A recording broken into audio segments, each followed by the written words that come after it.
Hey guys, welcome to our new video. हमारा नया video actually थोड़ा डिफरेंट है, हमारे हर वीडियो की तरह थोड़ा डिफरेंट। सो आप मेरे सामने 3090 founder edition, 3080 founder edition, 6900 XT kind of founder edition का रेफरेंस डिजाइन है and 6800 XT trio version from MSI ये मेरे साथ सामने पड़ा हुआ है। We gonna be comparing these cards in terms of benchmarks, FPS वगैरह वगैरह, but we're also going to be talking about why one is better than the other and why is one not able to perform as well as the other. ये होगा आज का video, so stay tuned, watch till the end.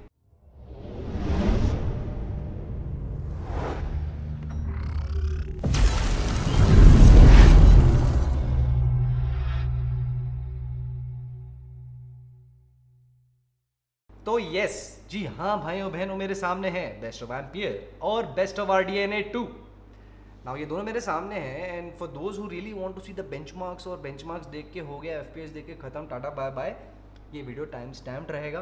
Whatever we gonna be talking about time stamp रहेगा, chapters रहेंगे, you can actually skip till the end and find out कि इसका क्या benchmarks है। पर ये वीडियो सिर्फ बेंचमार्क्स के बारे में नहीं है। We would like to talk about architecturally on a basic level. I mean, we cannot get into the nitty gritty extreme detail of how RDNA 2 is different than Ampere, उतना नहीं कर पाएंगे, it's outside the scope of this video। लेकिन जिसी को वो जानना है, informed decision लेना है, या enthusiast है, या basically दोनों आर्किटेक्चर में differences क्या है ये पता करना है, उनके लिए ये वीडियो अच्छा रहेगा। ऑल्सो पानी का बॉटल ले लीजिए, शायद ये वीडियो ज़्यादा लंबा चलेगा। सो या here goes. Now before we even get into how these cards and how their architecture is different, let's talk about basically graphic card कैसे चलता है। वेरी वेरी बेसिकली, तो वेरी बेसिकली करते हैं। मेरे पास जॉनी सिल्वर हैंड है यहाँ पे, और जॉनी सिल्वर हैंड प्रॉप को यूज़ करके हम बताएंगे कि ग्राफिक कार्ड कैसे चलता है। नाउ कभी भी कोई graphic card is, whenever any graphic card is trying to output a 3D object on your screen, a 3D object. Now 3D object generate करने के लिए वो क्या करता है, XYZ प्लेन में ये ऑब्जेक्ट का हर पॉइंट मार्क होता है पहले, इसे कहते हैं वर्टेक्सिंग या वर्टेक्स प्रोसेसिंग, प्लूरल वर्टिसेस। तो इसका वर्टेक्स प्रोसेसिंग हो जाता है पहले, तो इसका ये पॉइंट ये पॉइंट ये पॉइंट हर एक पॉइंट। सो राइट नाउ एक XYZ 3D प्लेन में ये सिर्फ अ कलेक्शन ऑफ पॉइंट्स रहेगा। उसके बाद ये पॉइंट्स को कनेक्ट करते हैं ट्राइंगल से, ताकि एक रूडिमेंट्री शेप शुरू हो। अब ये रूडिमेंट्री शेप के बाद ग्राफिक कार्ड में टेक्सचर मैपिंग यूनिट होते हैं और रेंडर आउटपुट पाइपलाइंस होती हैं। टेक्सचर मैपिंग क्या करता है, टेक्सचर मैपिंग इसको कर देगा जी कि ये एरिया में ये टेक्सचर है, बाल का टेक्सचर ऐसे है, जैकेट का, गन का वगैरह वगैरह। उसके बाद ये रेंडर आउटपुट यूनिट के पास जाता है। और रेंडर आउटपुट यूनिट के पास जाने से पहले something called rasterisation happens. Rasterisation क्या होता है? Now rasterisation is nothing but ये जो आपका बना था प्रिमिटिव सा एक 3D मॉडल, उसे वो पिक्सेल्स में कन्वर्ट करता है। Because in the end your graphic card is actually pixelated output ही दे रहा है। मतलब फॉर एग्जांपल आपका स्क्रीन 1920 इंटू व्हाटएवर 1080p है, उसका एक सेट नंबर ऑफ पिक्सल होता है। 4K का होता है।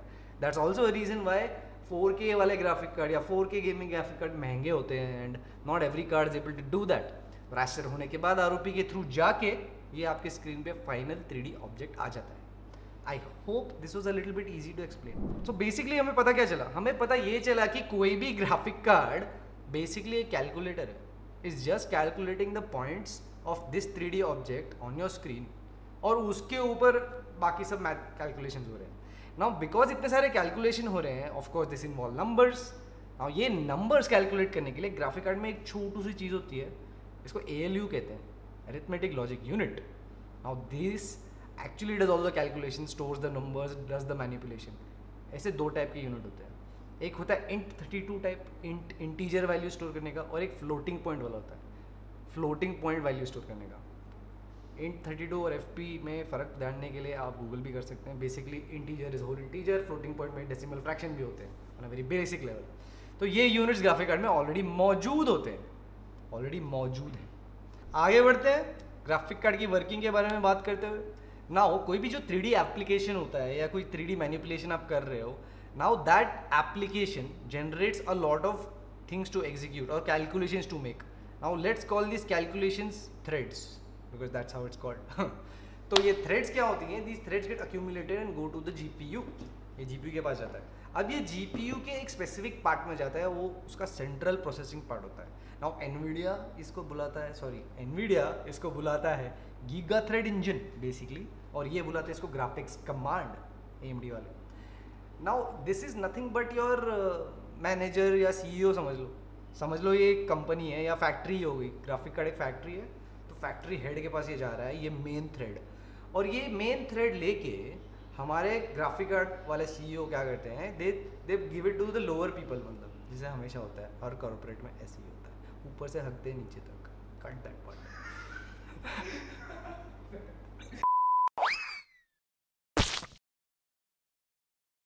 तो बेसिकली वो सीईओ क्या करेगा, वो सीईओ अपने नेक्स्ट लेवल मैनेजर को देगा। नेक्स्ट लेवल मैनेजर ये कार्ड्स में क्या है, नेक्स्ट लेवल मैनेजर इसमें एनवीडिया में जीपीसी है, ग्राफिक्स प्रोसेसिंग क्लस्टर, एनवीडिया नहीं है, ये एएमडी में ये है शेडर इंजन। वो शेडर इंजन वगैरह क्या करते हैं और जीपीसी क्या करते हैं, उसके नेक्स्ट लेवल में जाते हैं। नाउ एएमडी के लिए उसका नेक्स्ट लेवल है हमारा कंप्यूट यूनिट, और एनवीडिया के लिए है स्ट्रीमिंग मल्टी प्रोसेसर, है सबका काम सेम।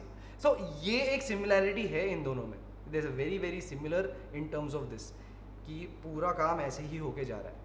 नाउ जो शुरू में हम बात कर रहे थे कि जो वर्टेक्स प्रोसेसिंग हो रही है, जो कैलकुलेशंस हो रहे हैं, जो टेक्सचर मैपिंग हो रहा है, जो रेंडर आउटपुट हो रहा है, ये सब बैठा हुआ होता है compute unit on the AMD side और एसएम ऑन एनवीडिया साइड। तो यहाँ सब मैजिक हो रही है। नाउ दैट हम लोग basic similarities, basic functioning of a GPU समझा चुके हैं, maybe it's time to get into इसमें फ़र्क क्या है। नाउ फ़र्क starting off with point number 1 is size doesn't always matter. Yeah, it's true. No matter what people tell you, size doesn't always matter.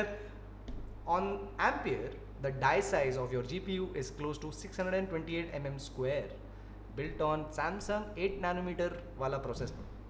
Now on RDNA 2 GPUs, this is 525 mm square, or this is built on TSMC ka 7 nanometer. Now like I said, size doesn't matter क्योंकि thickness also matters.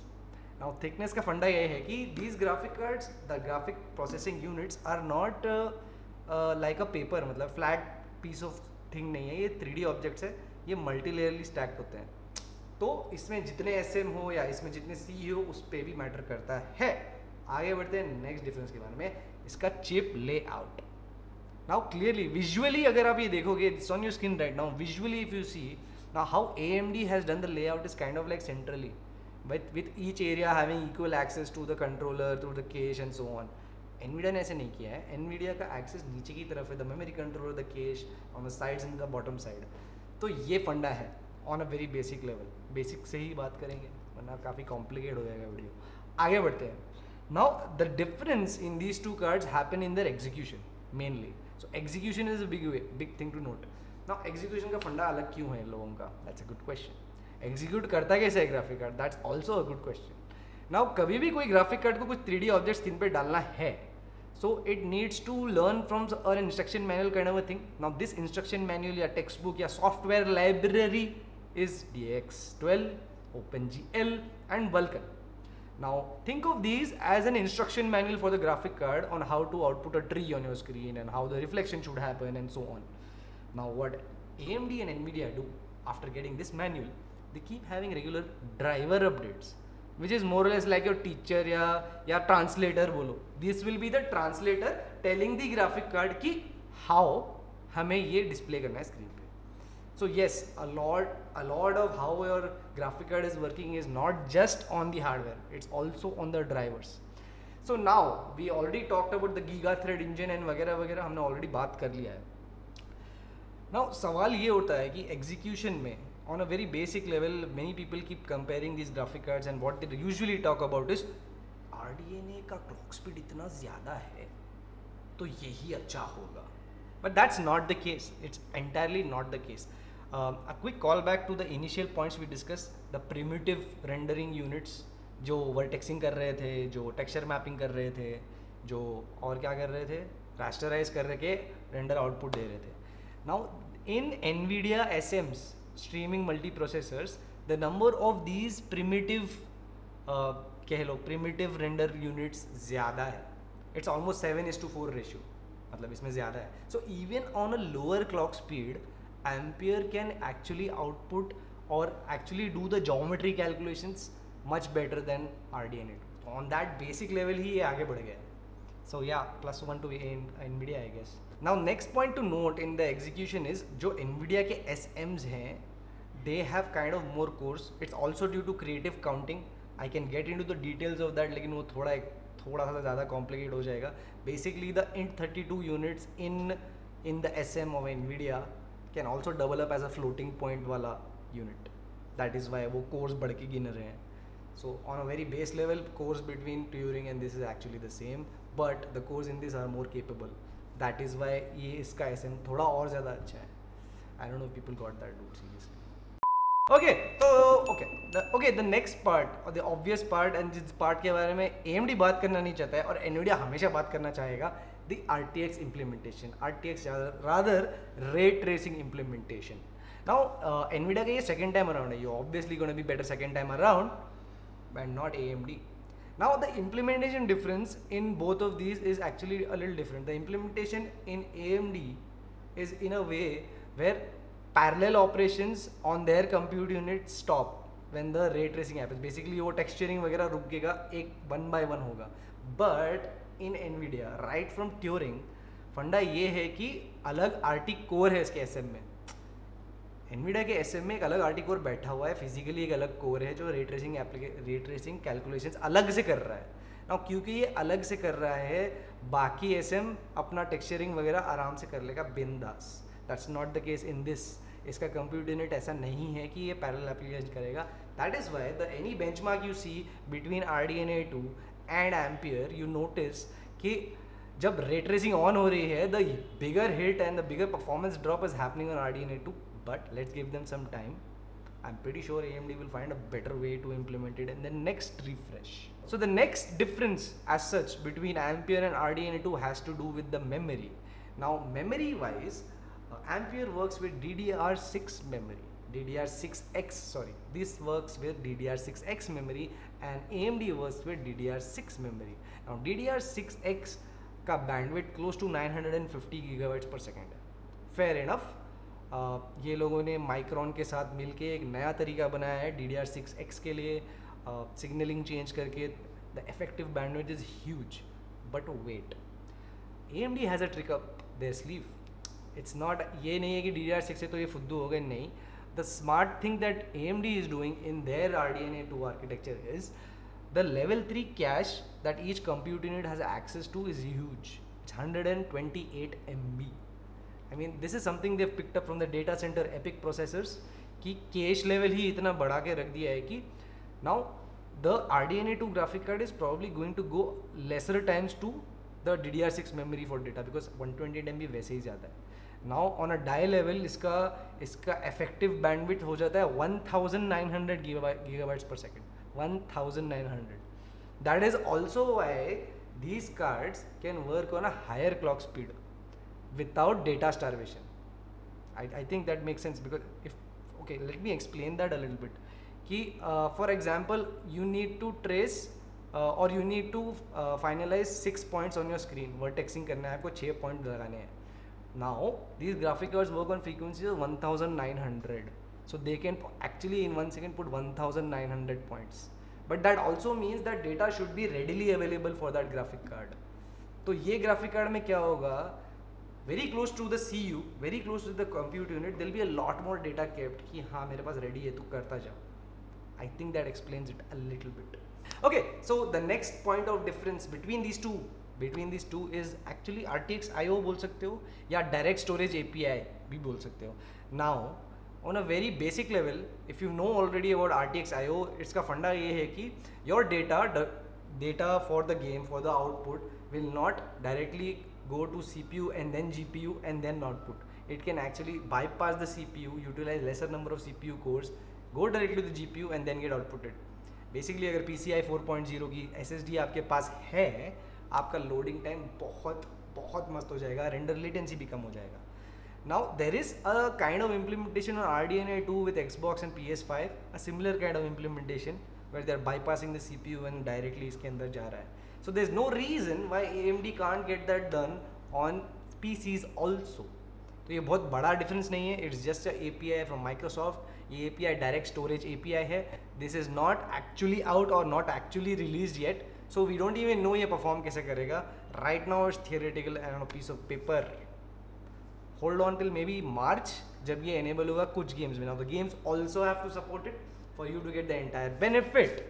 Now the next point, ये भी actually थोड़ा mixed use point है। The mixed use point इसलिए है कि now NVIDIA with RDNA 2 has bought something called SAM and Rage mode. SAM is nothing but Smart Access Memory. Now Smart Access Memory क्या है? On Smart Access Memory what AMD is doing is, if you have a 5000 series CPU, best of luck getting that by the way, and a 6000 series graphic card and a 500 series motherboard, basically सब कुछ अगर AMD है, so what that system will allow you to do is it allows the system to address the graphic card in chunks bigger than 256 MB. Now this is a limitation पहले से ही है, 256 MB chunks में ही register होता है instruction हमारे graphic card को. Now SAM completely removes that, they can do it faster. So that's where a lot of games are seeing even 15% improvements in certain games. So ये implementation, SAM type implementation दूसरे लोगों में भी हो रहा है, दूसरे मतलब Intel और Nvidia के बायोस अपडेट आए हुए हैं ये करवाने के लिए। Asus के कुछ बोर्ड्स में ऑलरेडी आ चुका है, it's not out in the world, ये एडवर्टाइज नहीं हो रहा है पर ये कर रहे हैं। Okay now let's start talking benchmarks. Finally a lot of you people might be waiting for this. So 4K benchmarks are on your screen and as you can see it's very neck and neck. Nvidia is still ahead. It's not only because they are more expensive to buy, it's also because they have good internals. Moving ahead the SAM plus rage वाले benchmarks, SAM अभी explain किया था हमने, SAM plus rage वाले benchmarks में भी आप देख रहे हो this is slight improvement on the RDNA side but not totally catching up to Nvidia, not totally happening.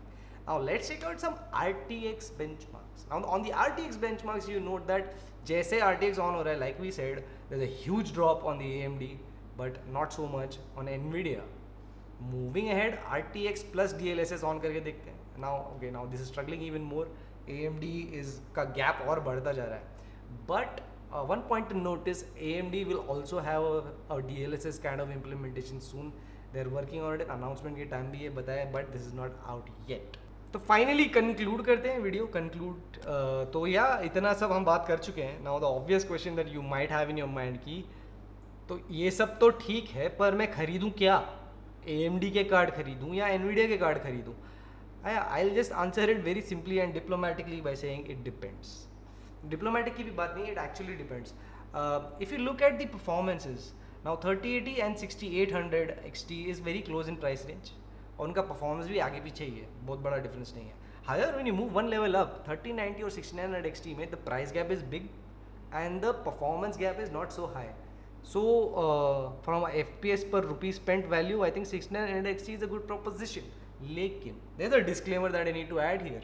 Now the disclaimer that I need to add here is in gaming scenarios ये अच्छे हैं no doubt. RDNA 2 is really good. It's a gaming focused architecture. लेकिन Ampere is not only a gaming focused architecture. Now the change in the SMs and the basically जो cores बढ़ा दिए हैं, CUDA cores बढ़ा दिए हैं, they make the Ampere architecture a beast for anything you throw at it. Literally anything. I think Linus did an amazing comparison between the productivity वाला benchmarks between these two. You can actually check that out. और उससे साफ पता चलता है कि anything to do with productivity you might as well, you are better off with Nvidia.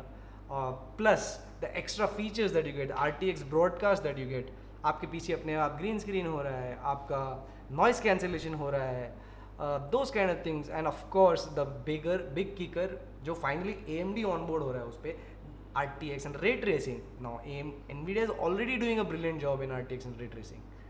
RDNA is still catching up. So if you're the kind of person जिसको फ़र्क ये पड़ता है कि is my game or is my application running with respect to ray tracing the best way it can, obviously कोई सवाल ही नहीं है.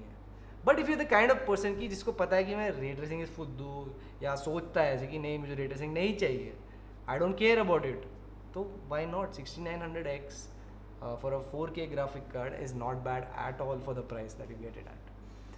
So yeah, it depends आपके priorities किधर है. Both of these cards are brilliant. I can't wait for the next refresh.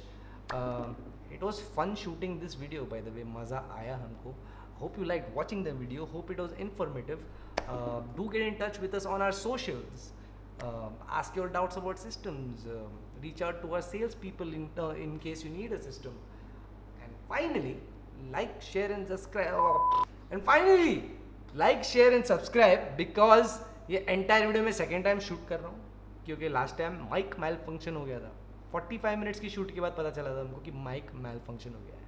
For the extra effort that we have put in, I think you should like and share and subscribe with the bell icon.